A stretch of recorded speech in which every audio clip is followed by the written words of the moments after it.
Among his own countryfolk, Confucius wore a homely look, like one that has no word to say. In the ancestral temple and at court, his speech was full but cautious. At court, he talked frankly to men of low rank, winningly to men of high rank. When the king was there, he looked intent and solemn. When the king bade him receive guests, his face seemed to change and his legs to bend. He bowed left and right to those beside him, straightened his robes in front and behind, and swept forward with arms spread like wings. When the guest had left, he brought back word saying, "The guest is no longer looking."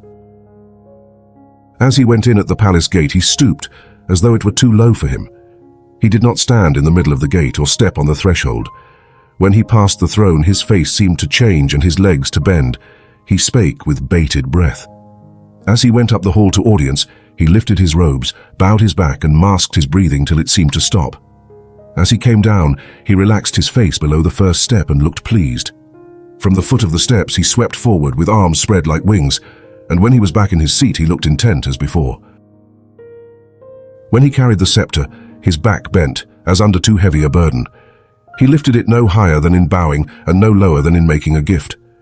His face changed, as it will with fear, and he dragged his feet as though they were fettered. When he offered his present, his manner was formal, but at the private audience he was cheerful. The gentleman was never decked in violet or mauve. Even at home he would not wear red or purple. In hot weather he wore an unlined linen gown, but always over other clothes. With lambskin he wore black, with fawn white, and with foxskin yellow. At home he wore a long fur gown with the right sleeve short. His nightgown was always half as long again as his body. In the house he wore thick fur of fox or badger. When he was not in mourning, there was nothing missing from his girdle. Except for sacrificial dress, he was sparing of stuff. He did not wear lamb's fur or a black cap on a morning visit.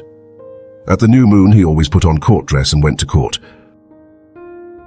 On his days of abstinence he always wore linen clothes of a pale color, and he changed his food and moved from his wonted seat. He did not dislike well-cleaned rice or hash chopped small. He did not eat sour or moldy rice, bad fish or tainted flesh. He did not eat anything that had a bad color or that smelt bad, or food that was badly cooked or out of season. Food that was badly cut or served with the wrong sauce he did not eat. However much flesh there might be, it could not conquer his taste for rice. To wine alone he set no limit, but he did not drink enough to muddle him. He did not drink bought wine or eat ready-dried market meat. He never went without ginger at a meal. He did not eat much. After a sacrifice at the palace, he did not keep the flesh overnight. He never kept sacrificial flesh more than 3 days. If it had been kept longer, it was not eaten. He did not talk at meals, nor speak when he was in bed. Even at a meal of coarse rice or herb broth or gourds, he made his offering with all reverence. If his mat was not straight, he would not sit down. When the villagers were drinking wine, as those that walked with the staff left, he left too. At the village exorcisms, he put on court dress and stood on the east steps. When sending a man with inquiries to another land, he bowed twice to him and saw him out.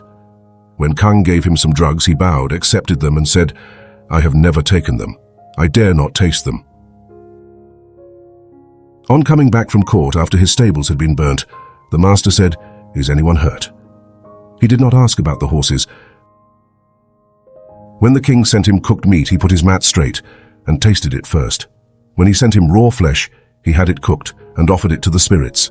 When he sent him a live beast, he kept it alive. When he ate in attendance on the king made the offering. He tasted things first. When he was sick and the king came to see him, he lay with his head to the east, with his court dress over him and his girdle across it. When he was called by the king's bidding, he walked without waiting for his carriage.